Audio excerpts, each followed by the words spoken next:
আমি লইছি একটা জমু একটা দুইটা তিনটা। ওনারা যদি এভাবে ব্ল্যাক করে তাহলে তো আমার আসাটা উচিত না। আমি ছবি দেখবো আইছি, ছবি দর্শক। আমরা তো ব্ল্যাকে দেখতে আসি নাই। একটা ব্ল্যাকারও যদি 10টা টিকিট করে নেয়, 10 জনের 100টা টিকিট শেষ। 100 জন লোক কি জায়গা আছে? একটা রিয়াল মনে করেন 200 টাকা, ওনারা দিয়েছে 300 টাকা। শান্তভাবে বাচ্চা কাচ্চা নিয়ে অপেক্ষা করছিলাম, এর মধ্যে তারা হচ্ছে আমাদের বের করে দিচ্ছে যে এখান থেকে বের হয়ে যান। ফ্যান অফ করে দিচ্ছে লিটারালি তারা। 300 টাকা অনেকে আছে যে কষ্ট করে জোগাড় করতে অনেকটা কষ্ট হয়ে গেছে, তাহলে এগুলো তো ভাই একটা অত্যাচার, একটা সাধারণ ধরনের টর্চার। সেকেন্ড ক্লাস ভাই, আমি লইছি একটা জমু একটা দুইটা তিনটা। আরে না ভাই, এই দুইটাই। কাউন্টার ছাড়া কেন নিলেন? টিকিট পাই না। আপনি তো এর আগেও বাধা দিয়েছেন। কেন বাধা? আমি বললাম টিকিট পাই না।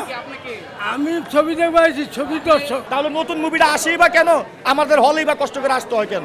ওনারা যদি এভাবে ব্ল্যাক করে তাহলে তো আমার আসাটা উচিত না।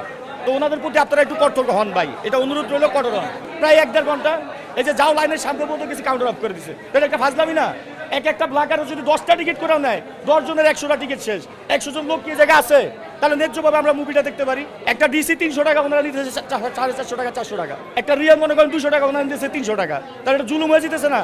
কারণ মুভিটা নতুন আসেই বা কেন, আর হলে দেয়ই বা কেন, আর আমাদের মতো মনে করেন দর্শকরা হয়রানিটা বা করে কেন? আমরা তো ন্যায্য টাকা, কষ্টের টাকা দিয়ে আসি। এটা নিয়ে আপনারা একটু প্রচুর একটু পদক্ষেপ নেন ভাই, অনুরোধ রইল আপনাদের কাছে। আমাদের কষ্টের টাকা ভাই। এই যে উনি পুরো ভিডিও ফটোস্টা নিচ্ছে, ওনার হাতে টিকিট, ওনার হাতে পুরো টিকিট, উনি পুরো ফটোস্টা নিচ্ছে, ওনার কাছ থেকে কালেকশন করেন, এটা উচিত না ভাই। এখন আমাদের দেশে প্রত্যেকটা বছর নতুন মুভিটা আসতেছে, আমরা নিতেছি, কিন্তু আমাদের ছবিটি তো আমরা দেখতে পারতেছি না। এভাবে হলে তো হবে না ভাই, আমাদের তো কষ্টের টাকা ভাই। আমরা এই 300 টাকা অনেকে আছে যে কষ্ট করে জোগাড় করতে অনেকটা কষ্ট হয়ে গেছে, তো ওই টিকিটটা কি আপনি 300 টাকা টিকিট 450-500 টাকা নেবেন? একটা রিয়াল 200 টাকা, ওনার কাছে 300 টাকা, 350 টাকা। তাহলে এগুলো তো ভাই একটা অত্যাচার, একটা সাধারণ ধরনের টর্চার। এত কিছুর পরে যদি দেশটা যদি নিয়ন্ত্রণ না আসে, তাহলে আর কি করা উচিত?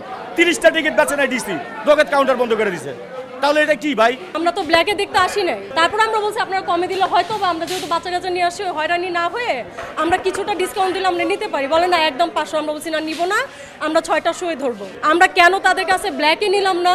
আমরা 6টা শোর জন্য অপেক্ষা করছি, এর জন্য তারা আমাদের সাথে যাতা ব্যবহার করতেছে। হ্যাঁ, আমরা ইনশাল্লাহ সিনেমা দেখতে আসছি, আমরা দেখেই যাব। হ্যাঁ অবশ্যই অপেক্ষা ভাই, আমরা তো একদম শান্তভাবে বাচ্চা কাচ্চা নিয়ে অপেক্ষা করছিলাম, এর মধ্যে তারা হচ্ছে আমাদের বের করে দিচ্ছে যে এখান থেকে বের হয়ে যান। ফ্যান অফ করে দিচ্ছে লিটারালি তারা, ফ্যান অফ করে দিচ্ছে, আমাদের বের হয়ে যান।